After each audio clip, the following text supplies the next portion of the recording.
बिस्मिल्लाहिर्रहमानिर्रहीम। नाज़रीन अस्सलाम वालेकुम, मैं हूँ इमरान वसीम। नाज़रीन, बानी तहरीक इंसाफ इमरान ख़ान के लिए एक नहीं बल्कि एक साथ दो बुरी ख़बरें हैं, और इन दोनों बुरी ख़बरों की नाज़रीन वजूहात पाकिस्तान तहरीक इंसाफ के ब्लंडर्स हैं। बल्कि ये ब्लंडर्स तो तहरीक इंसाफ की जानिब से बार बार किए जा रहे हैं, लेकिन अब की मर्तबा तहरीक इंसाफ ने क्या गलती की है, क्या गलतोड़ा किया है। ये मैंने गलतोड़ा का लफ्ज़ क्यों इस्तेमाल किया, इस पर भी आगे चल के डिटेल में आप नाज़रीन के साथ हम बात करेंगे। तो पीटीआई ने क्या गलतोड़ा या ब्लंडर किया है जो इमरान ख़ान साहब के लिए बुरी ख़बरों का बायस बना है। एक तो इन ख़बरों की तफसीलात आपके साथ हम शेयर करेंगे, और फिर 9 मई के हवाले से भी कल एटीसी अदालत गुजरांवाला ने फ़ैसला सुनाया है।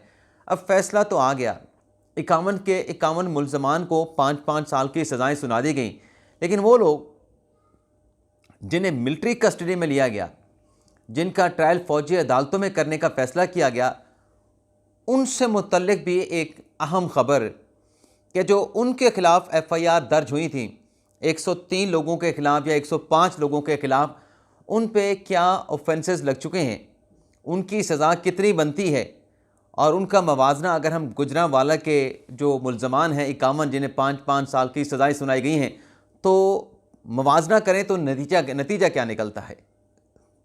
तो इस पर भी हम बात करेंगे। कुछ दीगर ख़बरें भी हैं, उनकी डिटेल्स भी आपके साथ हम शेयर करने जा रहे हैं। लेकिन प्रोग्राम का आगाज़ करने से पहले जिन देखने वालों की तरफ से अभी तक हमारे चैनल को सब्सक्राइब नहीं किया गया, वो चैनल को सब्सक्राइब कर लें, बेल आइकॉन का बटन प्रेस करें, और वीडियो अगर पसंद आती है तो इसको लाइक भी करें, और अपने जानने वालों के साथ हमारे इस व्लॉग को आपने शेयर भी करना है। तो पहली खबर से नाज़रीन गुफ्तगू का आगाज़ करते हैं। तहरीक इंसाफ ने एक और फ़ैसला चैलेंज करने का फ़ैसला किया है। वैसे तो पीटीआई ये ऐलान कर चुकी है कि जो पेशावर हाई कोर्ट के 2 फ़ैसले हैं, जिसमें एक सुन्नी इत्तेहाद कौंसिल को मखसूस नशिस्तें ना देना, और फिर पेशावर हाई कोर्ट का वो फ़ैसला जिसमें कहा गया कि आप जो मखसूस नशिस्तों के अरकान हैं जो मुंतखब हो चुके हैं, ख़वातीन हैं, मिनॉरिटी से ताल्लुक़ रखते हैं, आप उनको हलफ लें उनसे। स्पीकर साहब को पेशावर हाई कोर्ट ने हुक्म दिया। ये 2 फ़ैसले तो अभी चैलेंज करने के दूर दूर तक कोई आसार नज़र नहीं आ रहे, क्योंकि मेरे पीटीआई के बड़े करीबी साथी के साथ बात हुई, उसने कहा जी अभी तक तो डॉक्यूमेंट्स ही पूरे नहीं हैं, पेशावर से जो डॉक्यूमेंट्स भेजे गए हैं वो अधूरे हैं, और वो अपील दायर करेंगे फैसल सिद्दीकी साहब जो कराची में होते हैं। और मैंने जब पूछा यार 2 दिन की बात की जा रही है, कितने दिनों में फ़ाइल करेंगे, उसने कहा ये आप ईद की बात करें। तो अब आप अंदाज़ा लगा लें कि इनकी संजीदगी का आलम क्या है। लेकिन एक और जो चीज़ है, जो प्लान कह लें, मनसूबाबंदी कह लें, सियासी हिकमत अमली कह लें तहरीक इंसाफ की।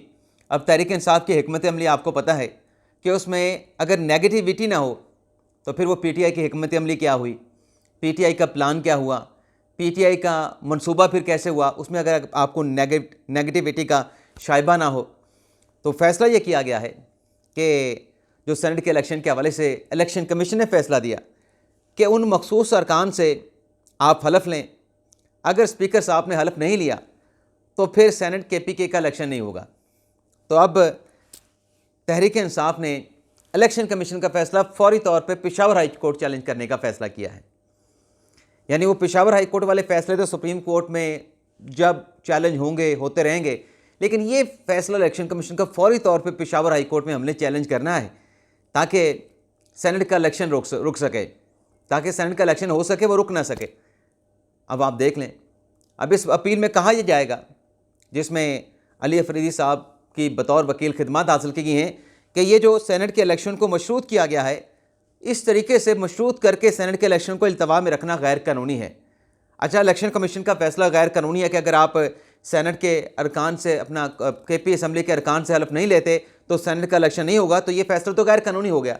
लेकिन वो जो पेशावर हाई कोर्ट के 2 फैसले हैं कि उन अरकान से आप हलफ लें, स्पीकर साहब अमल दरामद करें, अमल दरामद करके रिपोर्ट दें, उस पर अगर आप कंप्लाई विद ना करें तो ये क्या कानूनी है कि आप एक अदालत का फ़ैसला नहीं मान रहे, आप अपनी मनमर्जी कर रहे हैं।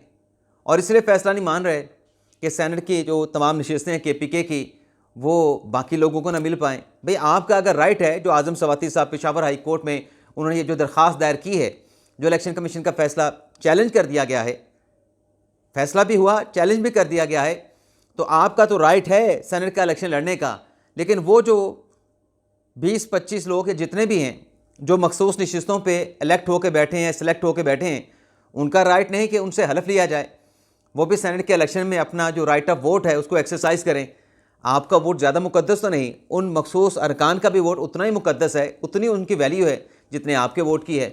उनका भी उतना हक है अपने सेनेटर मुंतखब करने का जितना आपका हक है अपने पार्टी के सेनेटर मुंतखब करने का। लेकिन बहरहाल PTI के फैसले हैं और PTI के फैसले हैरान कुन ना हो, उसमें नेगेटिविटी का मामला ना हो, ये हो नहीं सकता। तो पेशावर हाई कोर्ट में दरख्वास्त तो दायर कर दी है जिसमें कहा गया कि इलेक्शन कमीशन का फैसला सेटिस्फाइड किया जाए।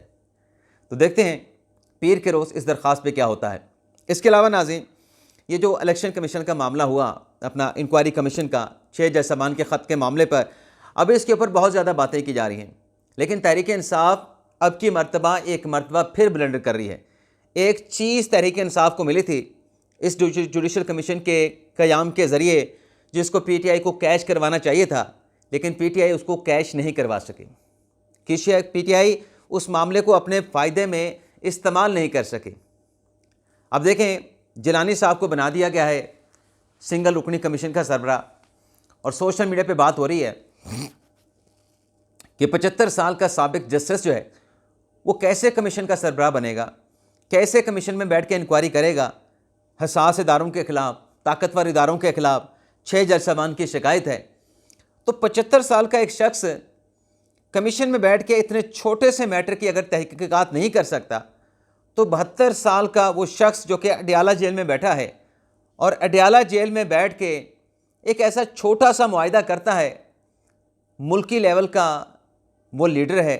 PTI वाले कहते हैं कि वो आलमी सतह का लीडर है, चले आलमी सतह का लीडर मान लें, लेकिन क्या उसने मुआहिदा किया अडयाला जेल वालों के साथ कि हफ्ते में 2 बार मैं मुलाकातें करूँगा फैमिली के साथ, वकला के साथ, मंगल के रोज़, बुध के रोज़, और उस पर खान साहब ने सिग्नेचर भी कर दिए। लीडर तो डट जाता है, भाई मेरी किसी से मुलाकात ना कराएं, मैं तो एक तारीख जो है वो बना रहा हूँ, मैं ऐसे किसी मुआहदे पे सिग्नेचर नहीं करूँगा, जाओ जिससे मेरी मुलाकात करवानी है करवाओ, नहीं करवानी ना कराओ, मैं डट के जेल काटूँगा। लेकिन खान साहब मुआहदा करके मुलाकातियों की इजाज़त ले रहे हैं, उसमें वो लाइजन ऑफिसर मुकर्रर हो रहे हैं, कोऑर्डिनेटर मुकर्रर हो रहे हैं, और किन को मुकर्रर किया जा रहा है? कोर कमेटी में जिनकी सरजनिश होती है, उमैर नियाज़ी साहब, शेर अफजल मरवत साहब, जो वजाहतें करते हैं, माफ़िया मांगते हैं, बैरिस्टर गौर साहब, वो भी वजाहतें देते हैं टिकटों की तकसीम के मामले पे, उनको जो है वो बीच में कोऑर्डिनेटर मुकर्रर कर दिया गया है। अब मुझे एक्चुअली लफ्ज़ याद नहीं, लेकिन उनको ज़िम्मेदारी तो खान साहब ने सौंप दी है, लेकिन PTI में उनके ऊपर अपने पार्टी के लोग बरम दिखाई देते हैं कि ये क्या कर रहे हैं। मैं आपको नाम एग्जैक्टली नाज़रीन उनको क्या अहदा दिया गया मैं बता देता हूँ, फोकल पर्सन। तो ये फोकल पर्सन बन गए। तो अब आप देखें, अंदाज़ा लगाएं कि जिलानी साहब कमीशन के सरबराह बनते हैं, तहरीक इंसाफ मुस्तरद कर देती है। तहरीक इंसाफ कहती है कि हाजिर सर्वस जज की सरबराही में उसी तरह का कमीशन बनाया जाए जिस तरह का कमीशन नासिर मुल्क साहब की सरबराही में बना था, जिसने धांधली के इल्ज़ामात की तहकीकात की थी।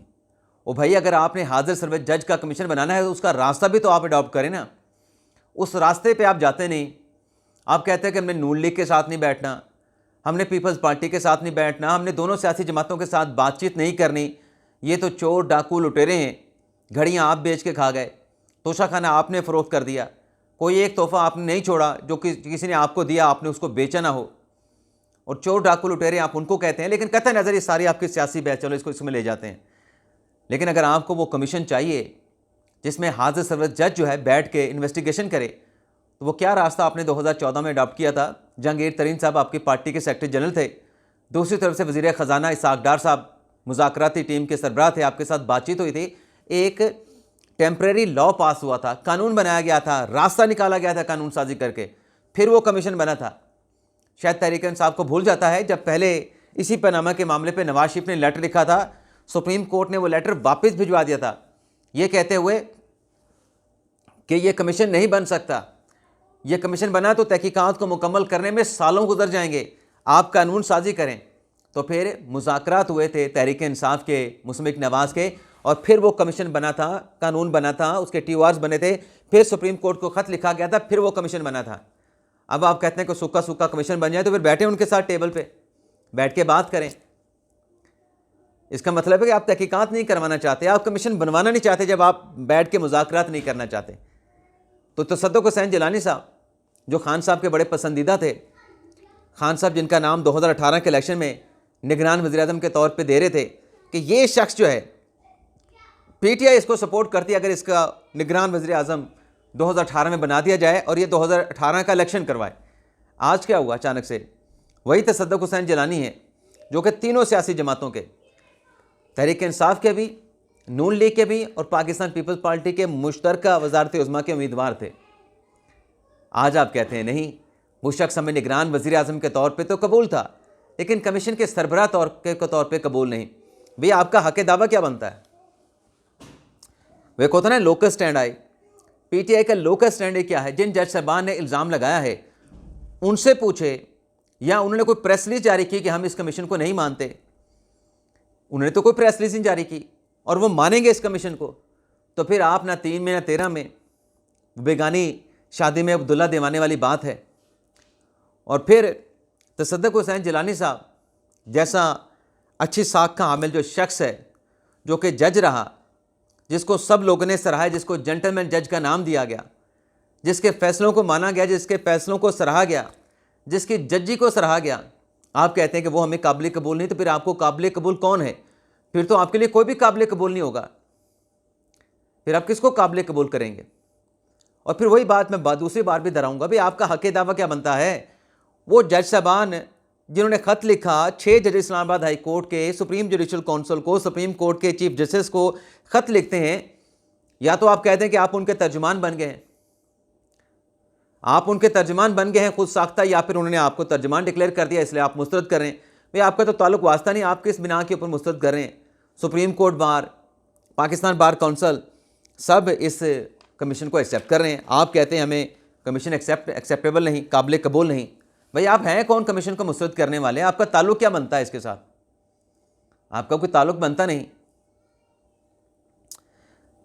माजी में नाज़रीन आपको याद होगा कि ये जो अभी बातें बता रहा हूँ उनके तजादात की, कि जब इमरान खान साहब खुद वज़ीर आज़म थे तो मंसूर अली खान साहब ने इनका इंटरव्यू किया खान साहब का।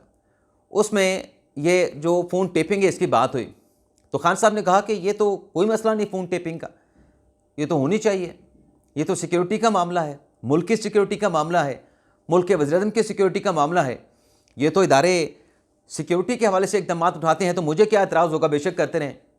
जब वज़ारत उज़्मा की कुर्सी तो उतरे, फिर खान साहब के बयानात आपने सुने कि ये गैर कानूनी है, ये प्राइवेसी में मुदाखलत है। यानी वज़ीर-ए-आज़म की सीट पे बैठे हैं, तब फ़ोन टेपिंग हो तो ठीक है, आप वज़ीर-ए-आज़म की कुर्सी से उतरे हैं तो तब फ़ोन टेपिंग गलत है।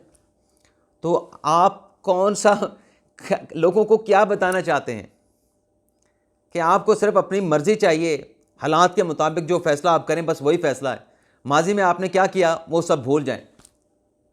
तसद्दुक़ हुसैन जिलानी 18 में काबिल कबूल और 24 में नाकाबिल कबूल। कमाल है भाई, कमाल है। फिर वो बंदयाल साहब को सरबराह बना दिया जाए ना, जिनके पास ये जज साहबान पहले भी अर्ज़ी लेके गए थे और उन्होंने कुछ भी नहीं किया था। तब तो आपने ज़रा सी आवाज़ तक भी नहीं उठाई थी उन जज साहबान के हवाले से। जब बंदयाल साहब ने उनकी बात नहीं सुनी थी तब तो आप खामोश थे, तब तो आपका लेना देना नहीं था। अब आपका लेना देना बन गया है, लेकिन अभी भी आपका लेना देना बनता नहीं है। तो बहरहाल तसद्दुक़ जिलानी साहब सरबराह बन गए हैं और उन्होंने अपनी कंसेंट दी है। कंसेंट दी है तो वो अब इस काम को निपटाएंगे और मंतक़ के अंजाम तक भी पहुँचाएँगे। बाकी जिसकी चीखें निकलती हैं निकलती रहें, चाहे वो PTI की हैं, चाहे वो इमरान खान की हैं। और इसे भी पता नहीं क्यों पाकिस्तान तहरीक इंसाफ ने अपनी ये बुरी खबर बना लिया। हालांकि इसको कैश अगर करवाते, ये जो मैंने लिखा ना कि इमरान खान के लिए बुरी खबर, इसे तहरीक इंसाफ अपने लिए बुरी खबर समझ रही है। हालांकि इसको कैश करवाते तो ये कहते कि तसद्दुक़ हुसैन जिलानी साहब एक अच्छा नाम लेके आए हैं, तो हम उनसे ये तवक्कुआत रखते हैं कि वो इम्पार्शल इस मामले की तहकीकात करें, साफ शफाफ तहकीकात करें, और जो रियल कल्प्रिट्स हैं जिन्होंने जज साहबान को तंग किया, उनकी प्राइवेसी में मुदाखलत की, हम तवक्को करते हैं 2018 में वो हमारे वज़ारत उज़्मा के उम्मीदवार थे, तो हम उनसे जो तवक्कुआत लगाते हैं, उम्मीद है कि वो तवक्कुआत पूरी होंगी। आप इसको कैश करवाते और कहते कि हमारे दबाव की वजह से हुकूमत ने एक न्यूट्रल शख्स को कमीशन का सरबराह बना दिया है। हम सिर्फ हिकमत अमली के तहत ये कह रहे थे, लेकिन आपने फिर ब्लंडर कर दिया। आगे नाज़रीन, कमीशन तो हुकूमत ने बना दिया, लेकिन कमीशन ने यह भी कहा है सुप्रीम कोर्ट से, अदालतों से, कि वो जो 2700 अरब के मुकदमात टैक्सेस के अदालतों में पेंडिंग पड़े हैं वो भी निपटा जाएं, वो भी अवाम का पैसा है। अब नाज़रीन, ख्वाजा आसिफ साहब ने कह दिया, हुकूमत का बयान भी आ गया। अब ये जो नाज़रीन सुप्रीम कोर्ट में हम देखते हैं कि टैक्सेस के मामलात हैं, इनमें मोस्टली जो है FBI को शिकस्त होती है, FBI को नाकामी का सामना करना पड़ता है। यहाँ तक कि इतने कमज़ोर केसेस कि सुप्रीम कोर्ट से FBI की अपीलों पे जुर्माने भी होते हैं। ये जो 2700 अरब का ढिंडोरा है हुकूमत का, इसमें हार्डली चंद 100 अरब के केसेस ऐसे होंगे जो कि जेन्युइन होंगे, बाकी माफ़ कीजिएगा, अपील बराए अपील के तौर के ऊपर जो है वो सुप्रीम कोर्ट में ये अपीलें या हाई कोर्ट में अपीलें दायर की गई हैं। कमज़ोर मुकदमा हैं मेजॉरिटी में।